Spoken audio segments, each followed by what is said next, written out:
Okay. All right. So, Very ambitious goals. and that's for the government buildings. How would you go about encouraging private developers or private owners who are remodeling their homes to adopt alternative energy sources such as solar panels? Right. So I do know, like, I have family members that do have solar panels, and they've also switched up to drought-resistant plants and stuff. Yes. Like their front yards, the landscaping is now drought-resistant, which is great. Um, and so, how would I go about, how would I go about with private developers? It's about relationships. That's a lot of what politics is building Right. relationships and establishing those relationships. So, one, I think that working together with, like I said, private industry, like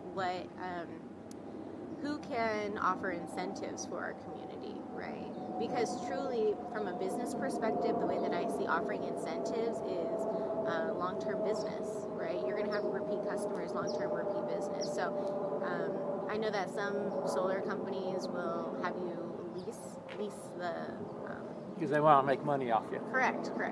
And what's interesting also is like people who were leasing their solar panels 5 years ago, well, now that technology is very old. Yes. In a short amount of time. Right now, we have like great technology. We have cells that can capture as much sunlight as huge panels. Yes, exactly. So that's also, but that would be something to look into, like working with developers in the private industry. Like, what incentives can you offer to our citizens that live here, and then also what incentives can we offer to you from the city perspective as a whole, and like what from the state, what kind of grants can we get and stuff like that. Okay. Okay. Perfect. Um, our parks, same issue. It's a beautiful park. It's a beautiful park. I don't see very many people here. They don't get used enough. In fact, we talk about the homeless sleeping in the parks, but I have not seen the issue at this particular park for some reason. Though we do get the graffiti, though. Um, what would you do to encourage more park use? Right. Maybe have an event here at John Greenleaf Whittier Park. The great thing about Parnell Park is that it's so big, and I know that Parnell Park and Central Park get you. So I'm a cultural arts commissioner, and I'm on the Concerts in the Park subcommittee, which has always been like a dream of mine to pick the concerts, which is cool. So thank you to the council, our city council that appointed me. So I'm grateful for that because they see, that I'm a leader. So that's cool. It's interesting that I learned that Parnell Park and Central Park are actually made for concerts. Like, Yes. that's the goal. Awesome. So I know that this has a really great softball field, and I don't know if you can hear that song, but it's like I'm in heaven.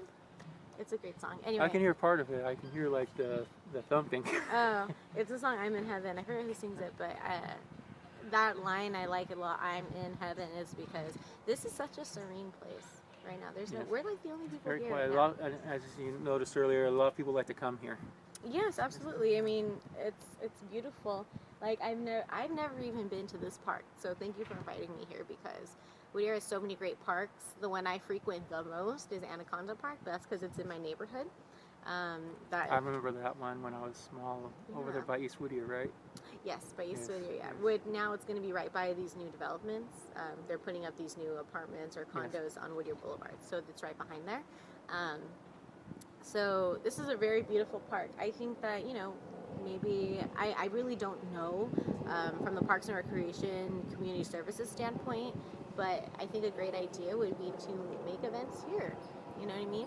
Um, there needs to be. I think we need to include more people in this specific community that don't have cars, that can't afford to go over to Parnell Park, that can't afford to go over to Michigan Park. We need to utilize more of the parks in other areas because we can't just cater to one specific community, whether they're in East Whittier, Friendly Hills, Michigan Park area. We need to include all aspects of our city, regardless of the size of the park. Like, this is not a huge park, but you could probably have a movie night here. I don't know. But, I agree. but I think there's It's big enough.